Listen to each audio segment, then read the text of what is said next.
নমস্কার বন্ধুরা, আমাদের চ্যানেলে আপনাদের সকলকে স্বাগত।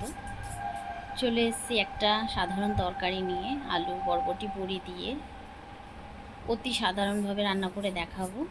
চলুন তাহলে শুরু করা যাক। কড়াইতে দিয়ে দিয়েছি সাদা তেল। এবার বড়িগুলোকে লাল লাল করে ভেজে নেব। বড়িগুলোকে ভেজে এইভাবে নামিয়ে নিয়েছি।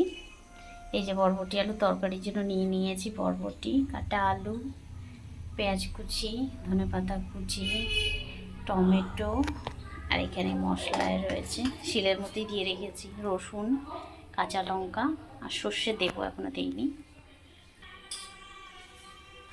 এবার বরবটিগুলো লাল লাল করে ভেজে নেব। দিয়ে দিচ্ছি টমেটো কুচি। মশলাটা ভাজা হয়ে গেছে, এবার একে একে সব দিয়ে দেবো। চাপা দিয়ে এবার 20 মিনিট চাপা দিয়ে দিলেই হয়ে যাবে।